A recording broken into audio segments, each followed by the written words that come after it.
Perkenalkan, kami dari kelompok 7 akan mempresentasikan farmakologi, peran obat, bentuk obat, dan rute obat. Sebelumnya, perkenalkan nama saya Nurmila Ayu Saputri sebagai moderator dan juga sebagai pemateri 2. Kepada teman-teman yang lain, silakan untuk memperkenalkan diri. Baik, perkenalkan saya Tiara Rahmawati. Di sini saya sebagai pemateri pertama. Saya Astri Nurmaya sebagai pemateri ketiga. Baik, kepada pemateri pertama dipersilahkan untuk memaparkan materinya. Langsung saja di sini kita akan membahas yang pertama, yaitu peran obat. Nah, yang dimana jadi peran obat ini sangat penting sekali dalam mencegah, mengurangi, serta menyembuhkan gejala penyakit atau gangguan kesehatan tertentu. Nah, jadi ketika sakit ini, maka si obat inilah yang nantinya akan menjadi penawar pada rasa sakit kita tersebut. Langsung saja di sini pertama ada penetapan diagnosis, yang dimana penetapan diagnosis ini proses penentuan jenis penyakit dengan memeriksa gejala-gejala yang ada. Nah, contohnya ketika kita memeriksa klien dengan gejala-gejala tersebut, maka nantinya akan muncul hasil dari diagnosanya. Dengan keluhan si pasien, hasil diagnosanya yaitu ada tingginya asam lambung, maka peran obatnya kita harus memberikan obat ranitidin agar dapat meredakan asam lambung tersebut. Kemudian yang kedua di sini ada pencegahan penyakit, yang dimana upaya untuk mengekang perkembangan penyakit, memperlambat kemajuan penyakit yang lebih membahayakan pada tubuh kita. Nah, ketika terjadinya penyebaran perkembangan bakteri, kita itu harus mencegahnya agar tidak terjadinya infeksi lebih lanjut.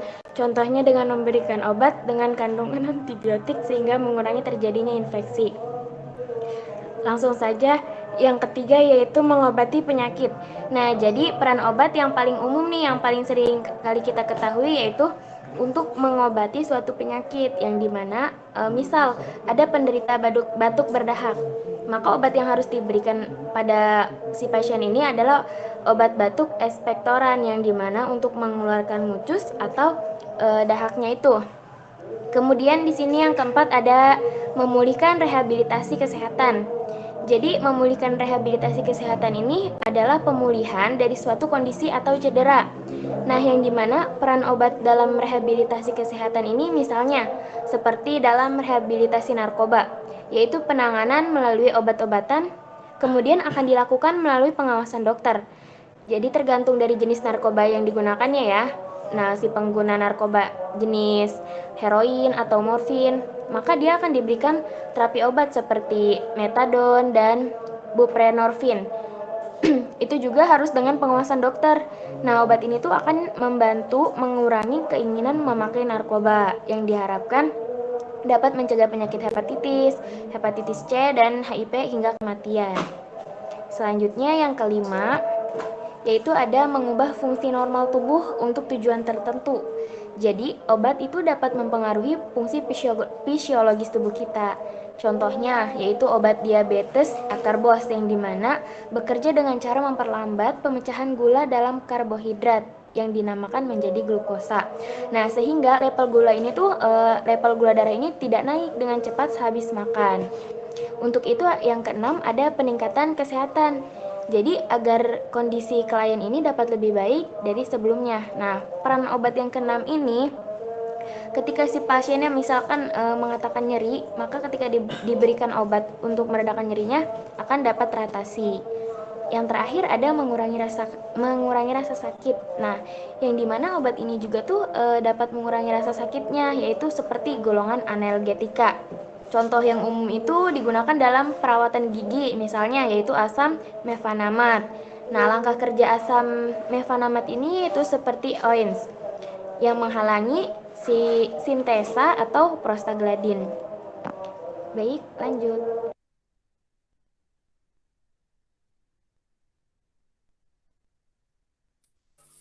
Baik, selanjutnya ada bentuk obat. Bentuk obat atau bentuk sediaan obat adalah wujud obat yang diberikan kepada pasien.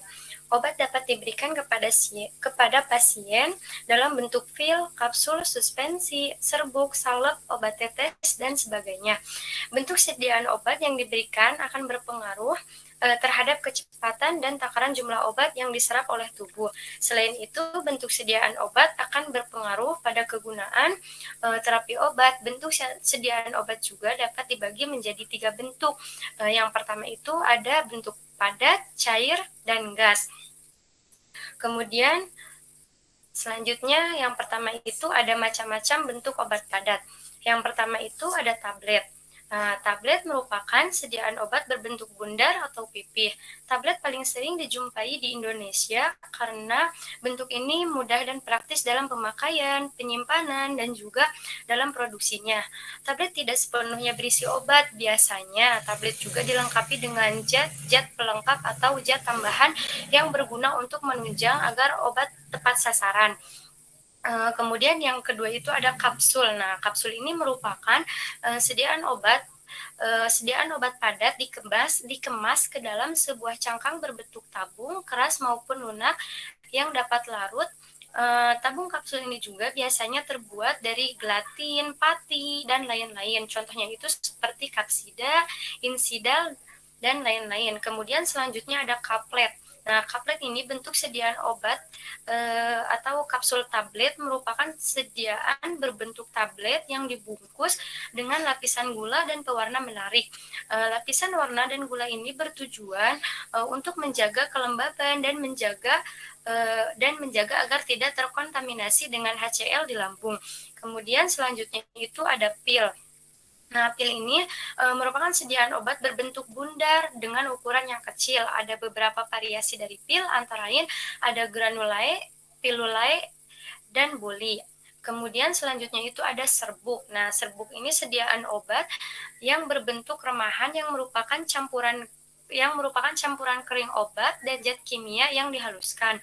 Serbuk ini terbagi menjadi serbuk granulae dan serbuk effervescent, sama seperti tablet effervescent. Serbuk effervescent juga akan mengeluarkan buih ketika bercampur dengan air. Nah, contohnya itu seperti adem sari, J-School, dan lain-lain. Kemudian selanjutnya itu ada suppositoria. Nah, suppositoria ini merupakan sediaan padat dalam berbagai bobot dan bentuk yang diberikan melalui rektal, vagina, atau uretra. Umumnya ini meleleh, melunak, atau melarut pada suhu tubuh. Kemudian selanjutnya itu ada macam-macam bentuk obat cair. Nah, sediaan obat cair adalah obat yang mengandung berbagai zat kimia terlarut. Biasanya ini dikonsumsi dengan melalui mulut atau oral atau secara topikal. Sediaan obat cair ini memiliki berbagai macam bentuk seperti larutan atau solutio. Nah, solutio ini merupakan larutan obat yang campuran homogen yang terdiri dari 2 zat kimia, obat, atau lebih. Kemudian selanjutnya itu ada eliksir. Nah, eliksir ini adalah suatu larutan yang mengandung alkohol dan diberi pemanis, mengandung obat, dan diberi bahan pembau. Kemudian selanjutnya itu ada sirup. Nah, sirup ini merupakan larutan zat kimia obat yang dikombinasikan dengan larutan gula sebagai perasa manis. Biasanya ini digunakan untuk obat dan suplemen anak-anak. Nah, kemudian ada emulsi. Nah, emulsi ini merupakan campuran dari zat kimia yang larut dalam minyak dan larut dalam air. Untuk membuat obat dengan sediaan emulsi ini dibutuhkan zat. Nah, kemudian ada suspensi. Nah, suspensi ini merupakan campuran obat berupa zat padat yang kemudian terdispersi dalam cairan. Biasanya pada petunjuk penggunaan obatnya itu terdapat keterangannya itu dikocok dahulu. Nah, suspensi ini terbagi ke dalam berbagai jenis. Berdasarkan cara pemakaiannya ada suspensi oral, suspensi topikal, suspensi optalmik, dan lain-lain. Kemudian selanjutnya itu ada injeksi. Nah, injeksi ini merupakan sediaan steril berupa larutan, emulsi, atau suspensi atau serbuk yang harus dilarutkan atau disuspensikan lebih dahulu sebelum digunakan, yang disuntikkan dengan cara merobek jaringan ke dalam kulit atau melalui kulit atau selaput lendir, yang tujuannya itu untuk kerja obat cepat serta dapat diberikan pada pasien yang tidak dapat menerima pengobatan melalui mulut. Nah, kemudian selanjutnya itu ada gutai. Nah, gutai ini merupakan sediaan cairan berupa larutan emulsi atau suspensi yang dimaksudkan untuk obat dalam atau obat luar. Digunakan dengan cara meneteskan menggunakan penetes yang menghasilkan tetesan setara dengan tetesan yang dihasilkan penetes beku yang dibentukkan Farmakop Indonesia. Nah, sediaan obat tetes ini dapat berupa gutai atau obat dalam, gutai oris atau tetes mulut, gutai auricularis atau tetes telinga, gutai nasales atau tetes hidung, dan ada gutai ophthalmicae atau tetes mata. Nah, kemudian selanjutnya itu ada galenik. Nah, galenik ini adalah sediaan obat berbentuk cairan yang merupakan sari dari bahan baku berupa hewan atau tumbuhan. Kemudian selanjutnya itu ada ekstrak. Nah, ekstrak ini merupakan sediaan obat berbentuk cairan pekat yang didapatkan dari pengekstraksian zat dari nabati maupun hewani yang kemudian diberi pelarut. Nah, kemudian selanjutnya itu ada imunosera. Nah, imunosera ini sediaan obat berbentuk cairan bisikan zat imunoglobin yang diperoleh dari serum hewan lalu dimurnikan. Biasanya imunosera ini digunakan untuk menetralisir racun hewan serta sebagai penangkal virus dan antigen. Kemudian selanjutnya itu ada macam bentuk obat gas atau obat uap. Nah, obat dengan bentuk sediaan gas atau uap ini biasanya digunakan untuk pengobatan penyakit pernapasan dan cara pemakaiannya dengan inhalasi. Nah, bentuk sediaan gas atau uap ini dibuat agar partikel obat itu menjadi kecil sehingga lebih mudah dan cepatlah diabsorpsi melalui alveoli dalam paru-paru dan membran mukosa dalam saluran pernapasan. Nah, obat dengan sediaan bentuk gas itu biasanya dibungkus dengan alat khusus seperti vaporizer dan nebulizer. Selanjutnya, Baik, di sini yang terakhir ada rute pemberian obat ya. Sebenarnya rute pemberian obat itu ada banyak, tetapi di sini saya hanya menjelaskan beberapa saja. Nah, yang pertama itu rute pemberian obat secara oral. Nah, rute oral merupakan salah satu cara pemakaian obat yang melalui mulut dan akan masuk ke dalam tubuh melalui saluran pencernaan. Rute oral ini bertujuan untuk terapi dan memberikan efek sistemik yang dikehendaki. Rute oral ini merupakan cara mengkonsumsi obat yang dinilai paling mudah dan menyenangkan serta umumnya paling aman. Yang kedua ada rute pemberian obat secara parental.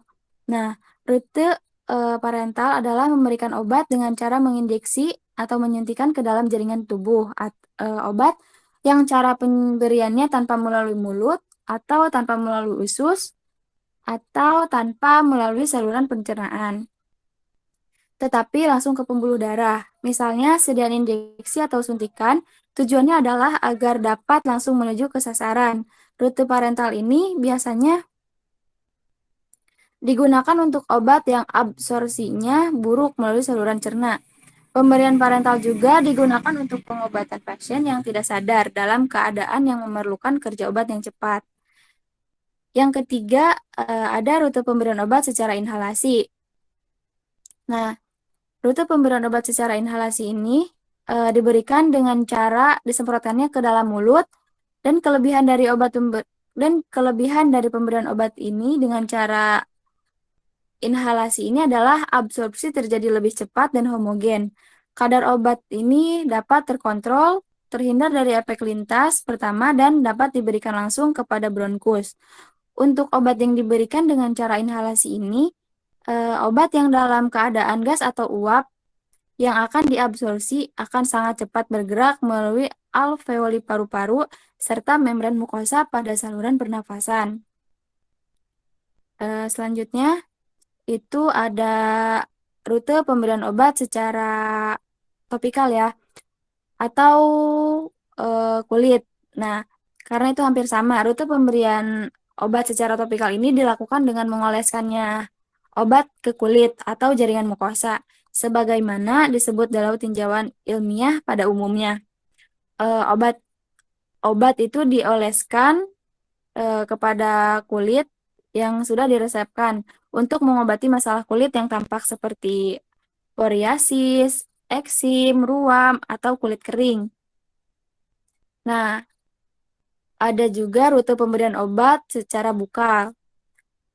Dalam pemberian obat secara bukal ini, obat diletakkan di antara gigi dengan selaput lendir pada pipi bagian dalam. Seperti pada pemberian sublingual, pasien dianjurkan untuk membiarkan obat pada selaput lendir pipi bagian dalam, obat hancur dan diabsorpsi. Kerja sebelumnya, pasien diberitahukan dulu agar pasien tidak menelan obatnya terlebih dahulu. Biarkan obat itu hancur di eh, pipi atau di bagian selaput lendir dalam. Karena jika pasien menelan obat itu, pasien akan menyebabkan obat akan menjadikan tidak efektif. Nah, yang terakhir ada pemberian obat secara sublingual. Nah, obat obat ini dapat diberikan pada pasien secara sublingual itu dengan cara meletakkan obat di bawah lidah. Dengan cara kerja obat lebih cepat, yaitu setelah hancur di bawah lidah, maka obat akan segera mengalami absorpsi ke dalam pembuluh darah. Cara ini juga mudah dilakukan dan pasien tidak akan mengalami kesakitan. Sebelumnya ini juga sama diberitahukan dulu kepada pasien agar pasien tidak menelan obatnya terlebih dahulu. Karena jika pasien menelan obatnya, obat ini akan menjadi tidak efektif oleh adanya proses kimiawi dengan cairan di lambung. Mungkin itu saja yang dapat saya sampaikan. Selebihnya saya kembalikan lagi kepada moderator.